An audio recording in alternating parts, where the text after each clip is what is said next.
There is a handwritten card circulating online right now. It carries a royal cipher. It thanks a man by his initials, not according to a tabloid, according to the man who received it and filmed it himself. The card reads, in cursive, a thank you for anniversary, wishes, and for treats to enjoy. It is signed, as ever, Meghan. The man who posted it goes by the name The Notorious JTB. By his own account, he runs one of the loudest pro-Sussex voices online. He is also, by the record of his own posts, one of the harshest about the Princess of Wales. So the card sits next to a contradiction. For years, the woman who signed it has said she does not read social media. She has said she does not know what is posted about her family. Both of those things cannot be true at once. The card and the gift box are the receipts. Tonight we read them slowly. We let you decide what they say. And the podium and the parcel are where this begins. Now, why does this matter more than another royal news cycle? Because of where the same woman stood 2 weeks earlier. On the 17th of May, in Geneva, she addressed the World Health Assembly. She stood beside the head of the World Health Organization. She unveiled a memorial to 50 children who died after online harm.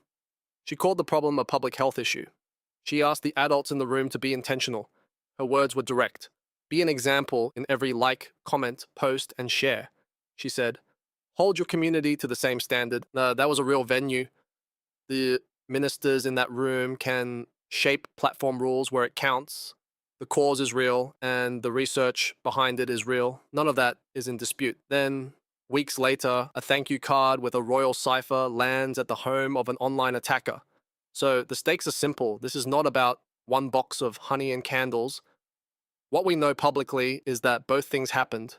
The question is what they mean together. Tonight we are going through the full picture. The card itself and the exact words on it, the account that received it and what his posts have actually said, the Geneva speech and the specific lines she chose, Harry's solo night in Los Angeles, in the same stretch of days, Catherine in a red dress covered in hearts at a cancer reception in the same week, and underneath all of it, one question that keeps returning.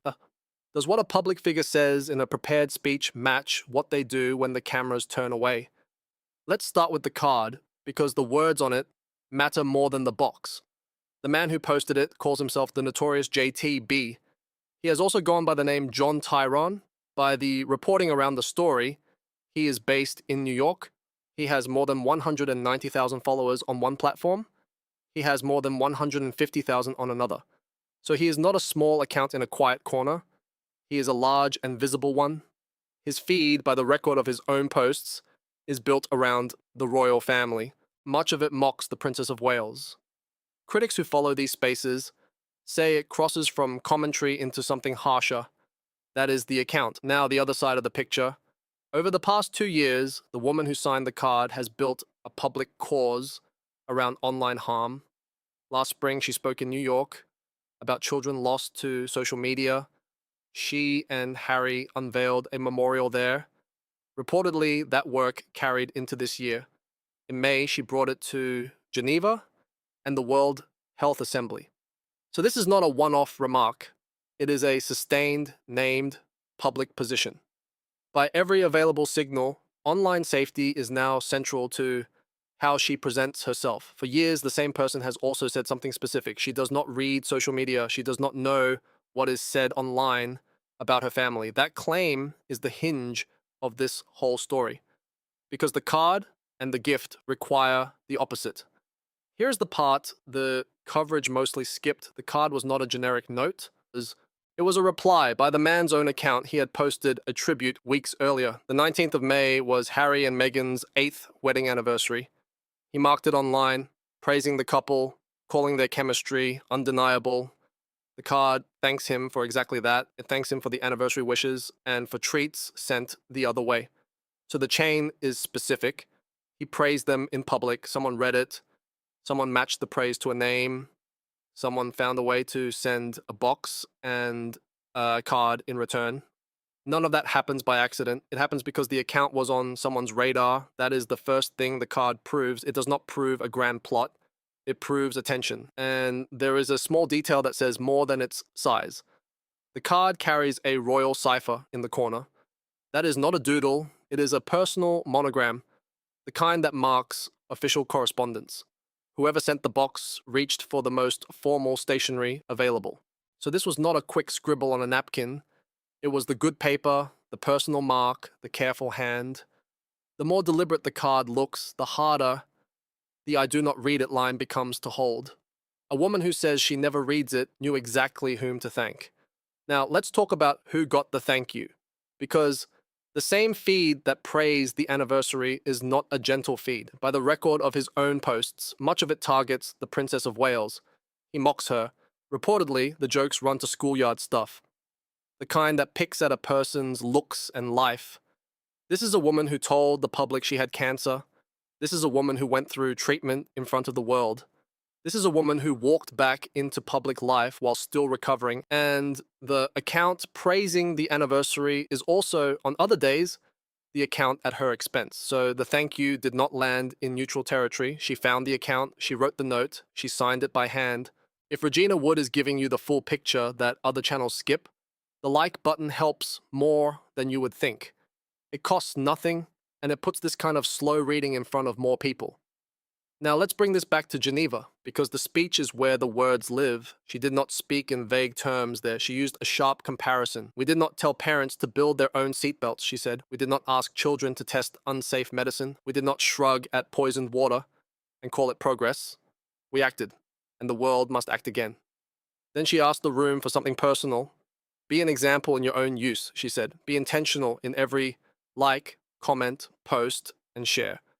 Hold your community to the same standard. Read those last words again. Hold your community to the same standard.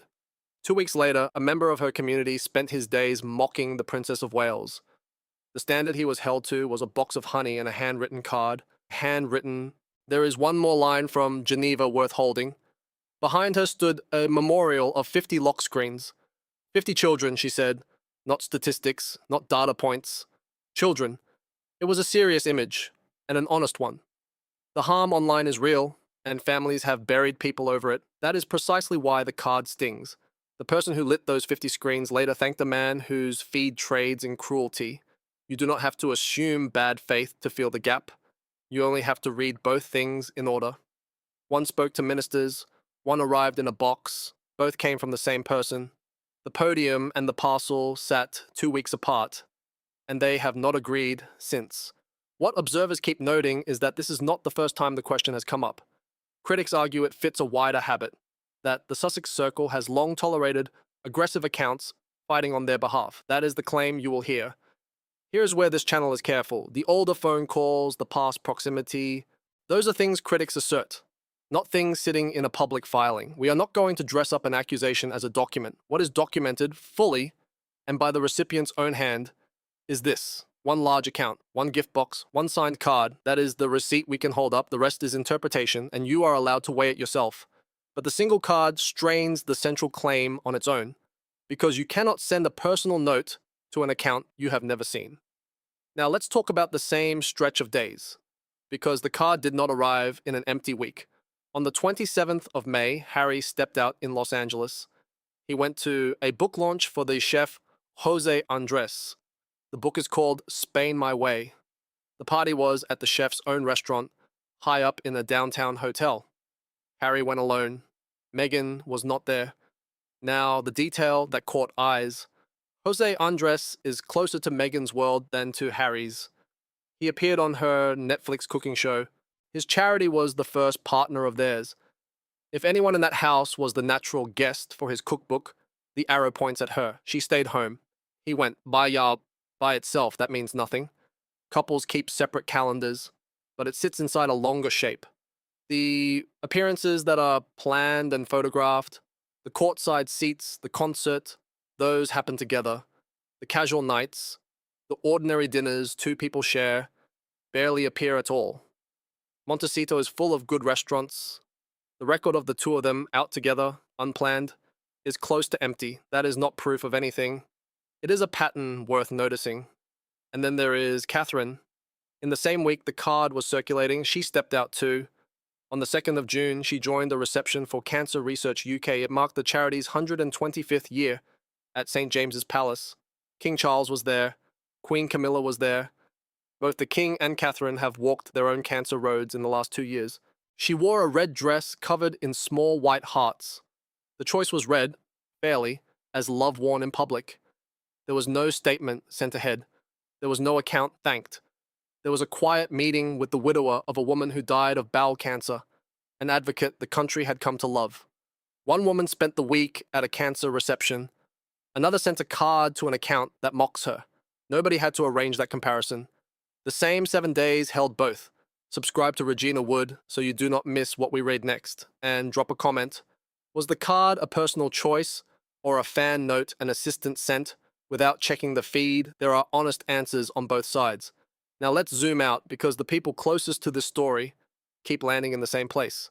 Richard Fitzwilliams watched the Geneva solo trip and the solo nights that followed. His read was blunt. He told a British broadcaster they seemed to be heading in different directions. That is one voice. Here is another with more weight behind it. Tom Bauer spent years researching the couple for 2 books. He is no neutral party, and he says so himself. But on a podcast this spring, he was asked about Harry coming home alone. As long as they are married, he said, that is a completely untenable solution. Untenable. It is a heavy word, and he chose it on purpose. Now, neither man can see inside a marriage. Neither can we. But notice what they are responding to. Not a leak, not a secret file. They are reading the same public record you are. The solo trip, the solo launch, the card that says one thing while the speech said another. If you watched Diana walk through that minefield in Angola, you remember the picture. A royal using a platform to shield people, not to settle scores. That is the standard this generation measures against. It is why the card lands harder than a tabloid rumor ever could. The pattern suggests something simple. The public position and the private choice are drifting apart, and other people are saying so out loud. To be fair, there is a real case on the other side, and it deserves a fair hearing. Start with the gift itself. Her brand sends parcels to fans all the time. A podcaster who worried about her got a handwritten note last year. A flight crew got notes on napkins. This is, by every available signal, a habit, not a plot. So the box may be ordinary brand outreach, not a targeted reward. Next, the note, it thanks him for anniversary wishes. It does not thank him for anything else. On its face, it answers a kind post, not a cruel one. It is entirely possible an assistant matched a fan tribute to a name and sent a box, never reading the rest of his feed. And the hard limit, nothing in the video proves she chose him, packed it, or signed it personally. Kensington Palace stayed silent. Her team stayed silent. That silence cuts both ways. The reason this reading does not fully settle things is narrower than the headlines. Even at its most innocent, it means her own operation rewarded an account without checking what that account does to a cancer patient in public. The speech asked everyone to be intentional in every like and share. The least the gift desk owed her was the same care. That is the gap that remains, even on the kind reading. Now let's bring this back to where we started with the card. It is still out there. The man still has it, framed by now most likely. The cipher is still in the corner. The cursive still says, as ever, Meghan. And the speech is still on the record too. Every word of it. 50 lock screens glowing behind her. Both are real. Both came from the same hand. The speech is on the record. The memorial is on the record. The note is on the record. We did not invent a single line of any of them. We just set them side by side and read them in order. And read in order and read in... They say something a press release cannot smooth over. You cannot ask the world to be kinder, then thank its unkindest voice. Here is the part that lands. The 50 screens in Geneva were lit to say that words online can wound a child. The card in California was signed to thank a man who wounds a grown woman for sport. Maybe it was a careless gift desk. Maybe it was a personal choice. The record cannot tell us which, and we will not pretend it can. But the record can tell us this: when the public words and the private act stop matching, the quiet act is usually the truer one. The podium and the parcel both carry her signature. Only one of them was meant for us to see. So here is the question for you. Was the card a personal choice, a quiet thank you to someone she knew was fighting for her? Or was it a careless note from a brand desk that never read the feed? Both answers fit the facts we can see, and does the gap between Geneva and the gift box change how you hear that speech now? Here If you lived through the years when one royal woman used her platform to protect people, you have a measure for this. Tell me where the card falls on that measure. Drop your honest take below. Subscribe to Regina Wood so you do not miss what we read next. And it genuinely helps us reach more people who want it read slowly, not shouted. See you in the next one.